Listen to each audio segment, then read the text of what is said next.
This is news and commentary from America's Heartland. You're watching Heartlander News.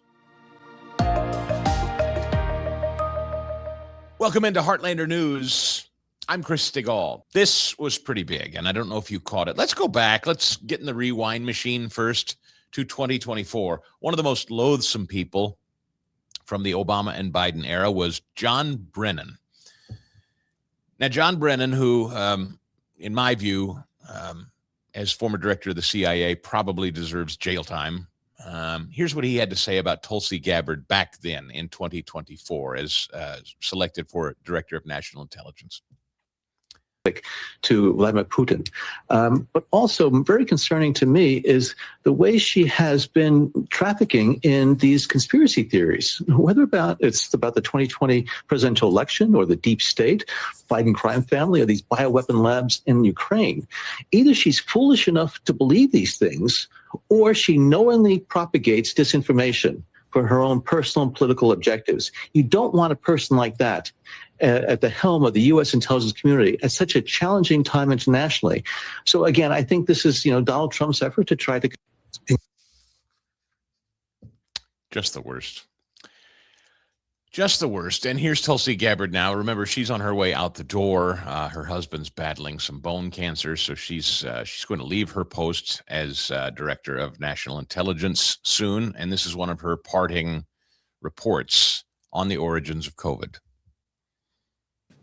After months of searching through intelligence community holdings and files, today I'm releasing new evidence of longstanding U.S. government funding of more than 120 biolabs in over 30 countries. Now, these biolabs include labs in places like Ukraine, which could be at risk of compromise due to the ongoing Russia-Ukraine war.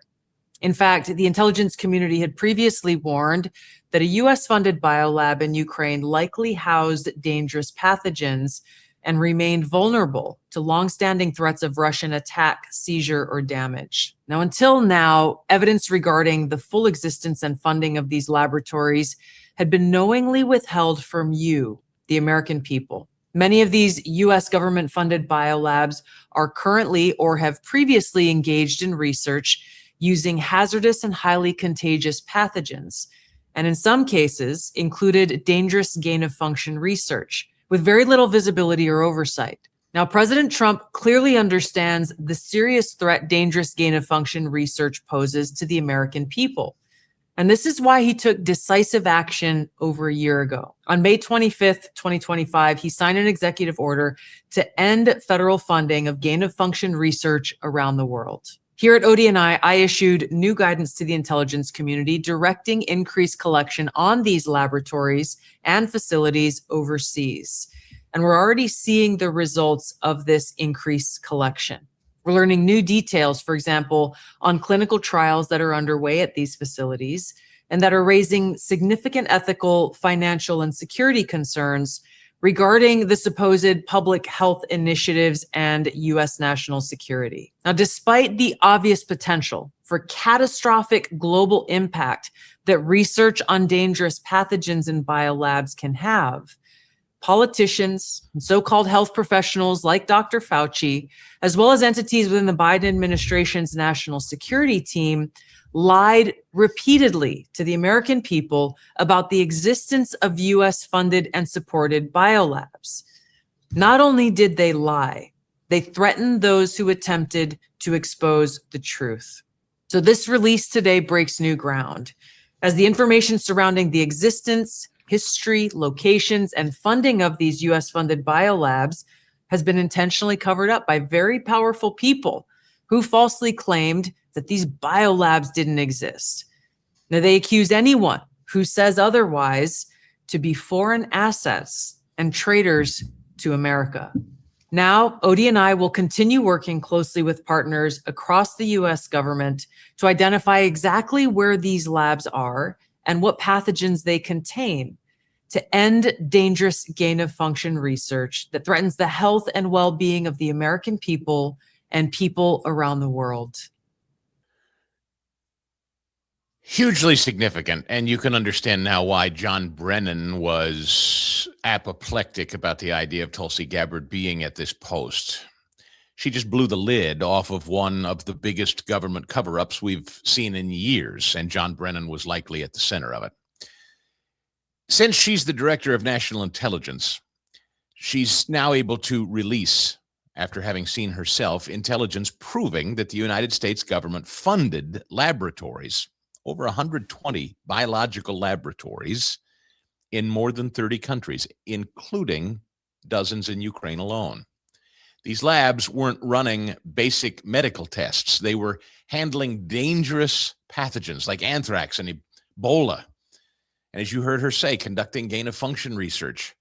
It's the exact risky experiments that can turn ordinary viruses into something far more contagious and deadly, just like what most certainly happened with COVID. This wasn't some innocent public health program. This was your tax dollars being funneled into high-risk pathogen work without any kind of oversight, or minimum at best. Tulsi Gabbard connected the dots as directed by President Trump's executive order that shut down federal funding for this dangerous gain-of-function research. And it demands accountability. You know, for years, conservatives who dared to raise red flags about these biolabs, especially the ones in Ukraine, we were treated like criminals. We were called conspiracy theorists, as you heard John Brennan say. In fact, we were shut down. We were silenced. We were censored on social media. We were called Putin puppets. The mainstream media mocked us. Government officials looked us in the eye and lied and smeared anyone brave enough to tell the truth. Cue Bette Midler and her stupid song. Remember all that we've lived through? And yet today, here we are, and now she sings, "You fascist, bound to lose." Hey, Bet, do you hear what I'm saying? We were looked in the eye and told lies and smeared anyone brave enough to actually tell the truth. The official record now confirms exactly what we were saying and smeared for and silenced about all along. These labs were real. They existed. American taxpayer money was supporting them. Risky, reckless research, all covered up. And the people who tried to warn America, what happened to us? We were silenced and destroyed and mocked for it. But what I like about Tulsi is she's not stopping at just exposing the scandal. She's working with the new leadership at the National Institute of Health and Health and Human Services to track down every single one of these labs and identify the dangerous pathogens inside and finally shut down the most reckless experiments. This is the accountability that I've been waiting for and demanding for years. I suspect you too. This is what we voted for. Tulsi Gabbard just delivered a massive victory for transparency and national security. She ripped the mask right off the deep state's dangerous games. She vindicated every truth teller who was attacked and started the long overdue cleanup of this mess to boot. Every conservative needs to understand how big this is. This is what putting America first actually looks like. No more hiding, no more lying, no more risking American lives with secret biolab experiments. It's huge. And it's about time. And I, for one, am grateful. A couple more wins, I will just point out today. The TSA is launching something called TSA Gold Plus. What is this? It's a newly launched program that will allow airports to opt into a public-private partnership to handle the security and screening duties that TSA officers often conduct. TSA says the program will allow private security firms to tailor security operations to each airport while still complying with TSA's robust federal security standards. That's good. If only TSA in a public-private partnership could operate the same way and they could implement the same procedures at the post office, we'd be in good hands. Less government or quasi-government, more private sector every time. I don't know if you've been through an airport with a TSA that is run by the federal government versus a TSA that is run by a private security firm. Here in America's heartland, the Kansas City International Airport, which I travel through regularly. It's a private security firm. Flawless. Right through. No waiting.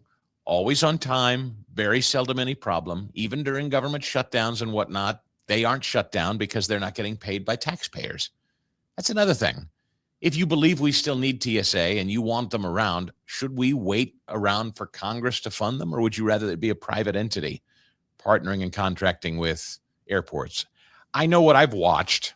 I've been stuck in airports run by government agents, and I have flown through airports run by private sector TSA agents. I know what I'd like. I know what I prefer.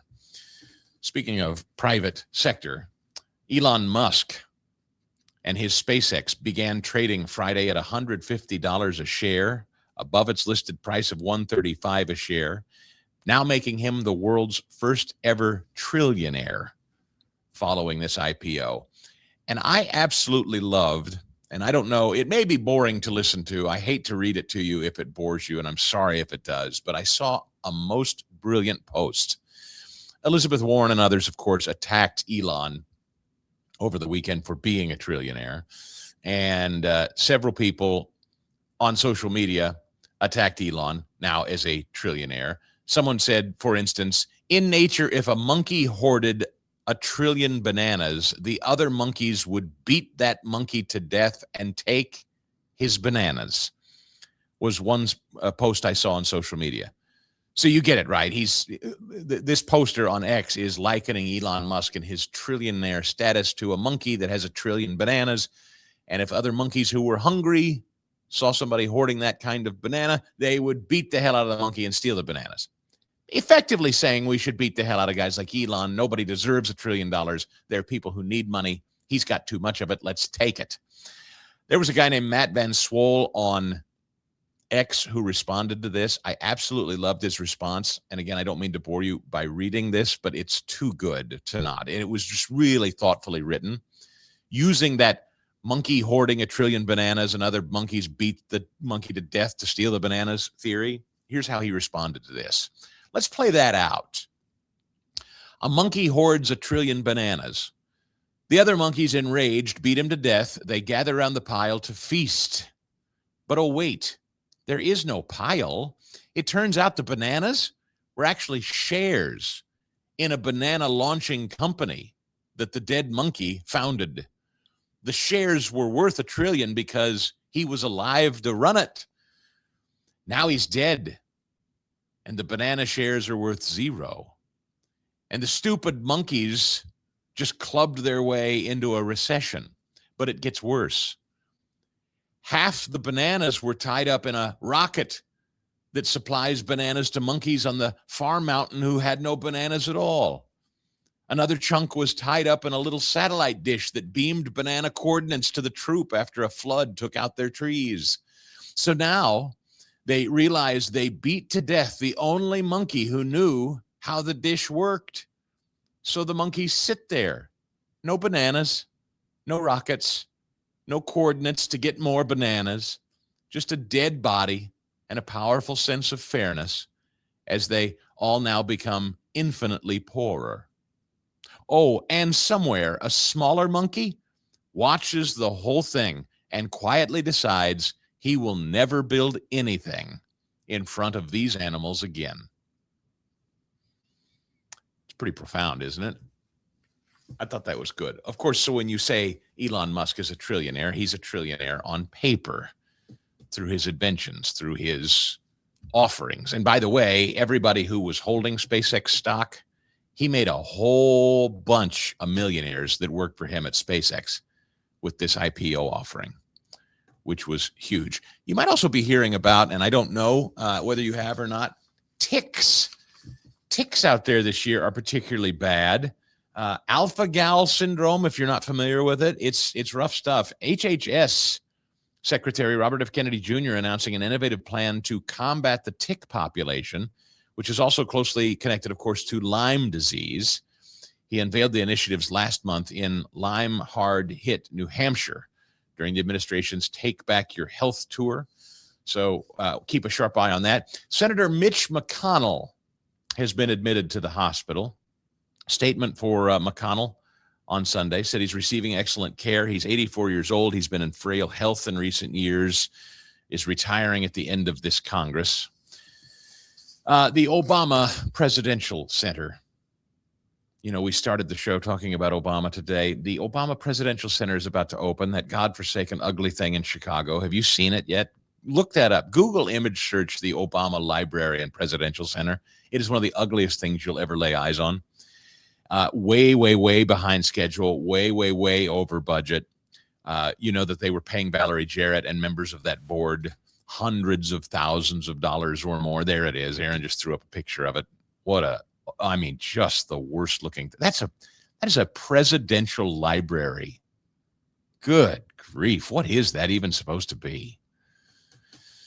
Nevertheless, contractors and subcontractors involved in the construction of the Obama Presidential Center are claiming they've not been fully paid amid ongoing payment disputes just days before the center is scheduled to open. Shocker. Democrats making promises, overbidding, overpaying, and then not paying the bill when the bill comes due for that monstrosity.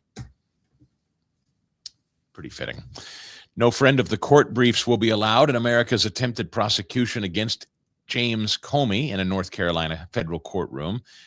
District Judge for the Eastern District of North Carolina, Louise Flanagan, on Friday gave a one-page order explaining the discretion available to the court and the route she's chosen. Comey is facing charges tied to his posting of a seashell image spelling out 8647 at Outer Banks. He's facing 2 federal counts of threats against the president.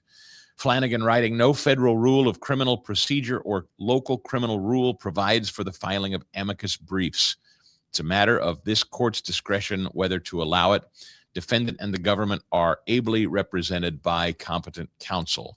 The case is formally known as the United States of America versus James Bryan Comey Jr. Her order continued. Acting within its discretion, the court provides this notice that no amicus brief will be considered. Accordingly, any future motion requesting permission to file summarily will be denied. So it doesn't look like Comey's going to get a lot of help down there in North Carolina. It's just going to be a straight up Trump administration government versus Comey court fight down there in North Carolina, outside of the jurisdiction of Washington, D.C. and Virginia, where he's enjoyed all of his safety and security. Oh, and one more stupid story. New York City is now considering making Zohran Mamdani's city-owned grocery stores permanent. Now, I can tell you from America's Heartland, Kansas City tried a city-owned grocery store for a little bit. Go ahead and look up, Google that story, Kansas City city-owned grocery store, and you'll read about its fate.